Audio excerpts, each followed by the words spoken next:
They came just before dawn. The sky above New Vega burned with ion trails. No warning, no declaration, just fire. Within 7 minutes, the Galactic Empire strike force landed, neutralized planetary defenses, and stormed the capital settlement. Most residents surrendered immediately. A few who resisted vanished under orbital pulse weapons. The entire city was pacified in less than 2 hours. Among those taken, 3 human children. They were tagged, scanned, and isolated. No one questioned it. They were just more prisoners from another frontier world, useful for leverage, maybe for trade. The fleet officer in charge logged their presence without flagging their bios. They were registered as detainees X-1-57, X-1-58, and X-1-59. What the Empire didn't know was that all 3 were children of humans Earth no longer spoke of in public channels. They were born in secure zones, moved off Earth under silent protocols, and registered under false planetary codes.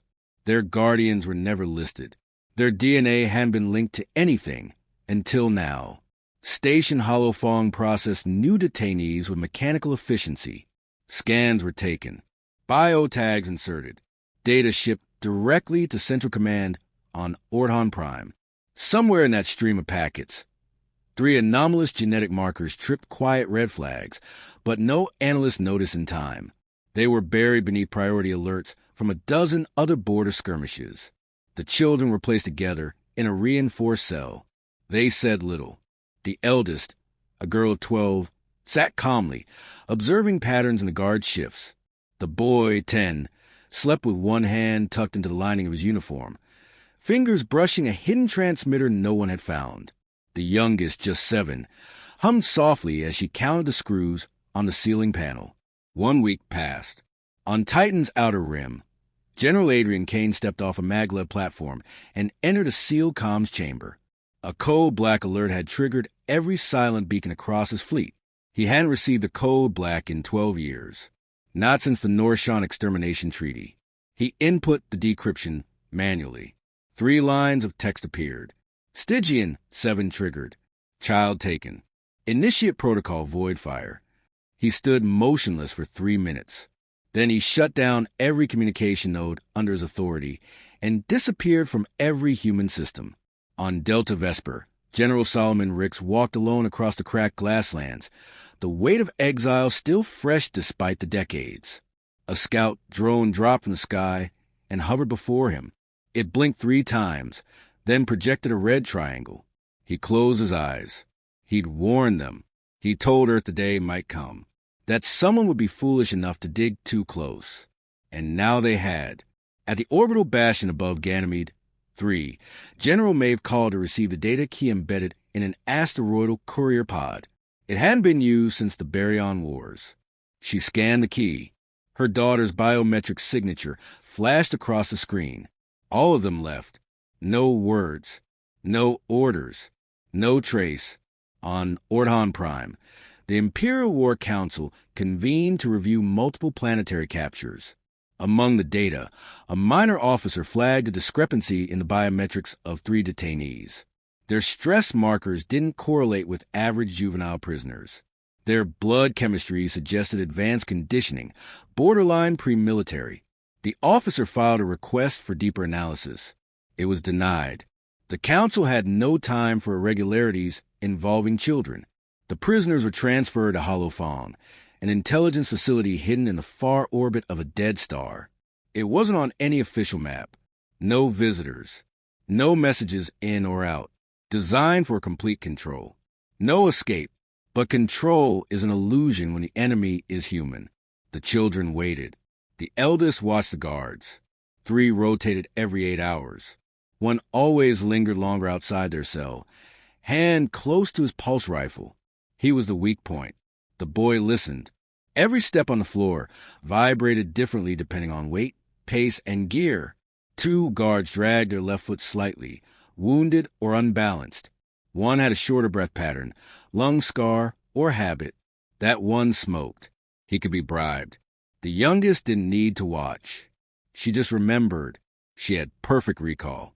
Every panel, every keypad, every overheard phrase etched in her mind. She whispered them at night while the cameras couldn't hear.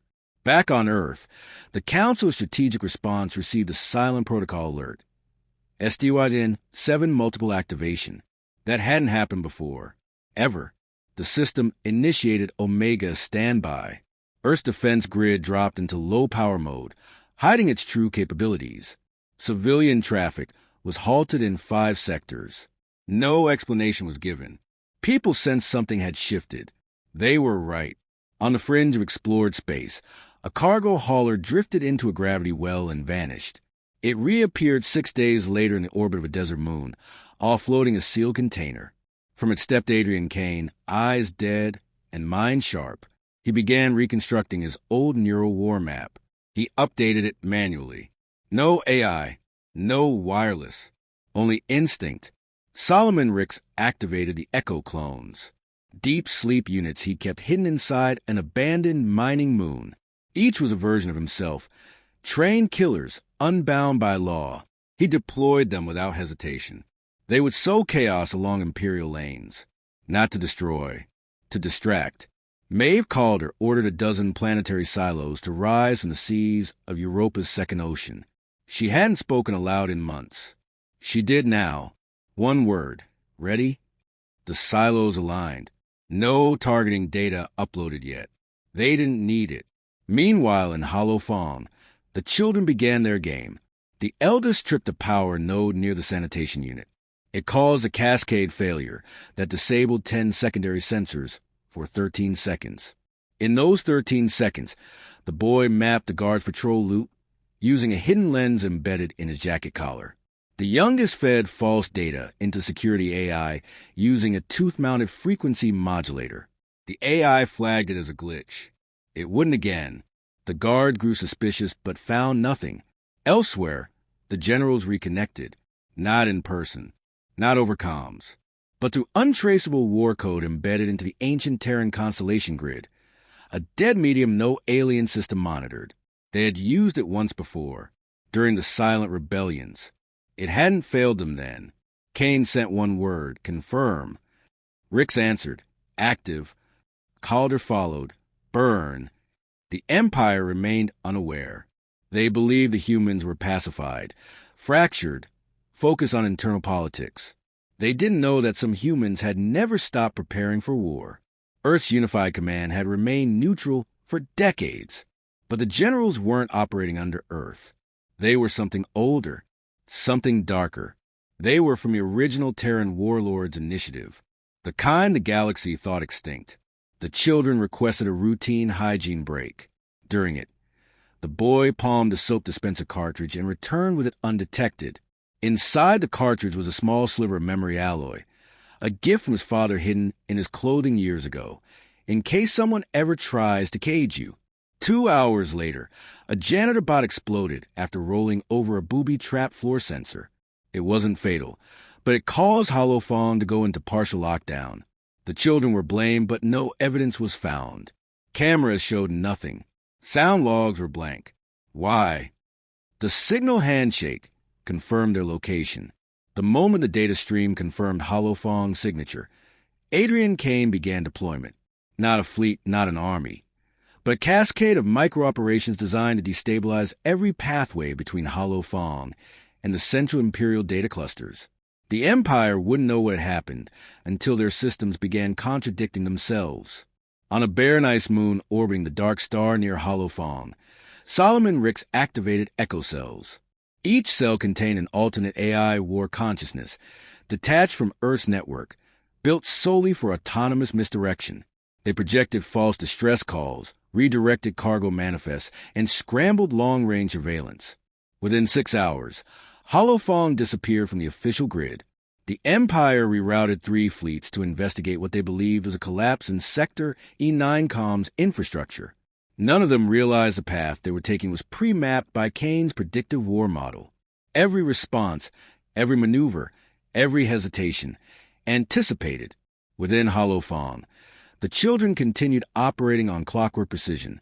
The eldest initiated a neurochemical shift using controlled breathing to suppress pain and fear indicators. The boy adjusted a hard-line pulse pattern, sending encoded bursts every 13 minutes. The youngest updated the AI confusion loop by embedding logical paradoxes in routine diagnostics, ensuring system fatigue. The guards noticed the anomalies, but without a pattern to explain them, they were dismissed as malfunctions. The Empire's greatest weakness was its reliance on technology they didn't fully understand. Calder deployed autonomous satellite clusters, disguised as comet debris. Each one housed atmospheric disruptors that would destabilize nearby planetary climates without firing a shot. They were designed not to destroy, but to paralyze infrastructure. She placed them in 11 systems. Food distribution halted. Power management broke down. Tensions rose. Kane launched ghost fleets, vessels designed only to be seen. Loaded with outdated weapons and false crew signatures, they appeared on scanners near Imperial borders, hovered, and vanished. Dozens of Imperial systems went into high alert. None were attacked. Entire military assets were frozen, waiting for strikes that never came. Rix manipulated supply networks. Medical shipments disappeared. Ammunition convoys rerouted into dead zones. His team replaced 29 transit captains with synthetics that gave contradictory orders at critical junctions. One fleet fired on its own support cruiser during a live exercise. Trust eroded. Inside Holophon, a janitorial bot began humming an unfamiliar tune. It was a tune the youngest girl had sung weeks before. A technician ran diagnostics. The bot had no audio protocols. Its memory banks had been rewritten. A request for a system-wide check was submitted. It was ignored due to energy rationing. The boy hacked a small visual feedback loop into the guard captain's visor. Over time, the colors began to warp. Text appeared where there was none. Shadows moved at the edge of his vision. He requested reassignment. It was denied. The eldest girl initiated Phase 2. During lights out, she simulated a seizure.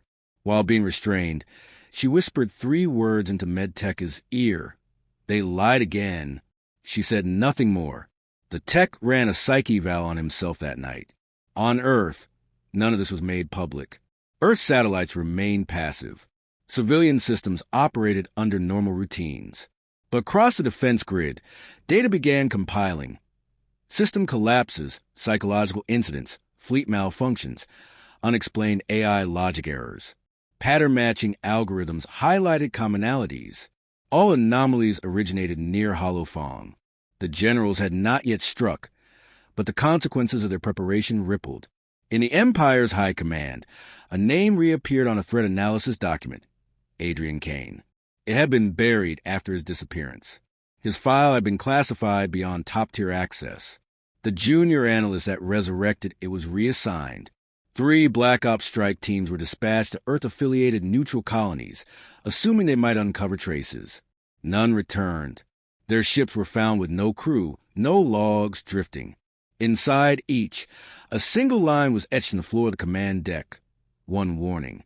Maeve Calder initiated Operation Horizon Cut. Using predictive AI algorithms and astronomical drift data, she remotely destabilized the orbital path of an Imperial agriculture station, forcing it to realign and crash into a mining colony satellite. Supply lines severed. Over 50,000 personnel stranded. No traceable human involvement. The children remained unfazed. They had adjusted their routines to maintain the illusion of predictability. They created inflection points in their behavior that matched other juvenile detainees' patterns.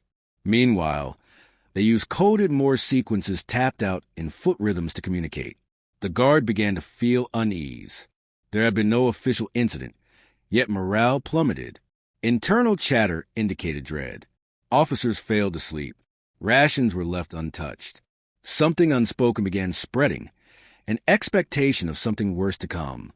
Solomon Ricks hacked into outdated deep-range sensor drones, once sold to the Empire during peacetime.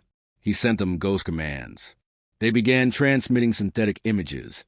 Earth warships in impossible locations, firing weapons that didn't exist.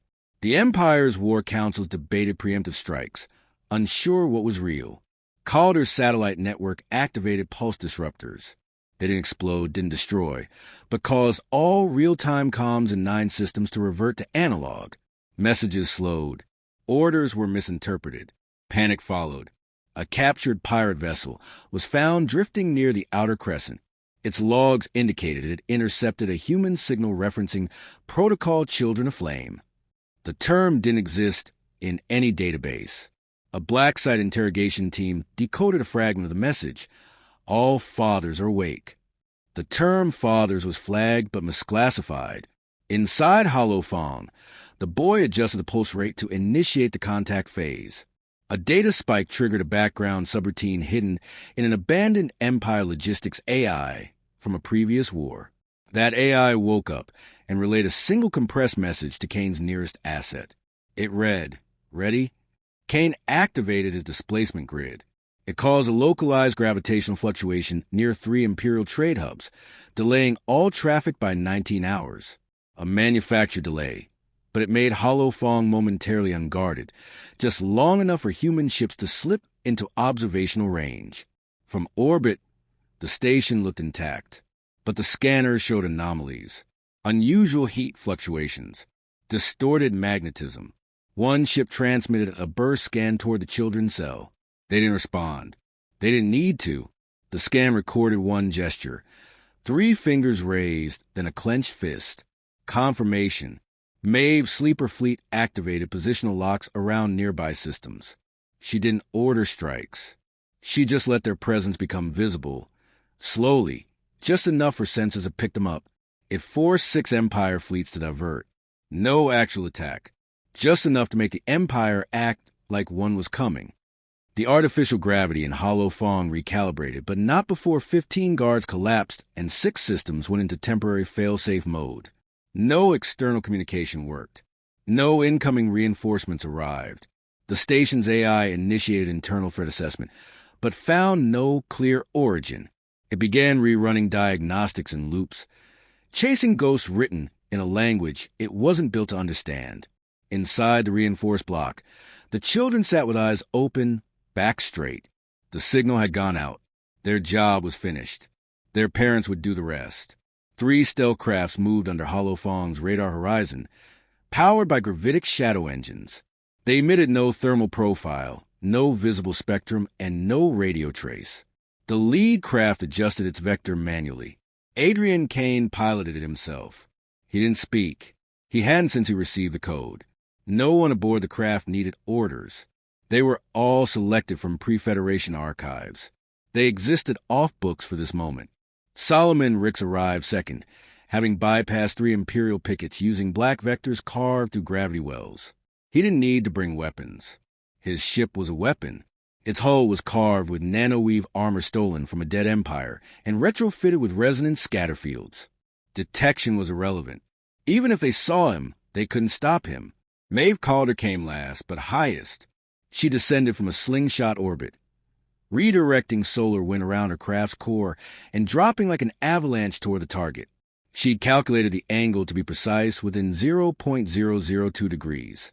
She arrived 6 seconds behind schedule and issued her only transmission in 13 years. In position, each of them had lived separately, far from Earth, holding back their instincts and staying silent. That silence ended now. Kane breached the outer defense ring, using magneto-shielding pulses that unravel Holofong's proximity layers. The station's defense AI responded too late. By the time kinetic rounds were armed, he was inside the envelope. Ricks deployed 8 null-burst canisters across the lower hull, cutting power to turrets, security drones, and emergency lockdown systems. Calder took the upper approach, disabling life-supporting command decks and forcing non-combatants to retreat into sealed chambers. There were no alarms, only sudden cold, flickering lights, and silence. Then the breach began. They entered without warning, without declaration. The first 4 guards died before their weapons cleared their holsters. Each death was clean, silent, and without cruelty. There was no vengeance in it, only removal of obstacles. Holofong's internal systems began reverting to baseline programs, stripped of their higher logic layers. The children's earlier sabotage ensured the AI no longer had initiative. Its decision-making relied on loops and feedback paths, corrupted by hundreds of hours of planted false data. It began issuing contradictory orders. Some doors opened, others sealed. Surveillance rotated at incorrect intervals. Reinforcements were dispatched to sections with no one in them. Kane moved through level 7 without ever drawing a sidearm. He carried no rifle, just a short-range plasma needle concealed in his wrist. He used it twice. Both targets never made a sound. Rix led a squad of his own echo clones, each indistinguishable from him. They split into 4 sectors, cleared them in perfect sync, and left beacons that pulsed one word: passed. Calder deployed decoy drones that broadcast internal chatter from the Empire's own officers, forcing the enemy into confusion. Guards double-checked IDs, failed to respond to fake orders, and were neutralized for hesitating. The children felt the air shift. The eldest stood up. She walked to the door and waited. Her siblings followed. They didn't smile. They didn't cheer. They just stood, ready. The station's emergency beacon was activated by a panicking officer in the upper decks. It broadcast a silent pulse across secure Imperial bands, a fail-safe against black site incursion. But the signal never left the system. Calder had looped it before the station, even knew it was under siege. To the galaxy, Holophone was operational, calm, intact. 3 guards stationed near the children's cell received conflicting instructions. One told them to move the detainees. Another ordered them to stay in place. The third said they'd already been moved. While they argued, the cell door opened. Standing there were 3 figures, 2 men and 1 woman. No uniform, no insignia, just eyes that knew every possible outcome before the first move was made. The guards fired. They missed. Kane stepped forward. No words, no expression. He looked at his daughter, checked her pulse, then turned. Rix knelt beside his son, nodded once, then stood up. Calder embraced her daughter for 1 second, then released her. They exited together. Holophone tried to fight back. A final counterassault team mobilized. 12 elites from the Empire's internal guard. They used rapid sequence pattern armor and neural combat boosters. They encountered no resistance until they reached the central stairwell. Kane waited at the top. They rushed. He stepped aside. Behind them, Rix dropped a frequency shock charge that rendered every booster inert. Calder finished it with a vertical compression blast that collapsed the stairwell, entombing the squad. There were no survivors. The extraction protocol began. 3 child-sized exosuits were deployed, designed to withstand atmosphere breach, concussive force, and high G stress. Each child was suited, linked to their parent, and connected to the evacuation corridor. The AI finally tried to scuttle the station. It attempted to overload the core and erase all data. Calder had predicted this. Weeks ago, she'd slipped a viral instruction set into the AI's latent memory banks through an old telemetry beacon. The AI recognized the core overload command as a recursive command and canceled itself. Rix uploaded a data bomb into the command servers. It wiped all records of the children, the incursion, the responses, the facility layout, and the identities of everyone involved. Then it permanently corrupted the storage system. The station was left hollow. No history, no memory, no response. Outside the station, 2 Imperial fleets arrived.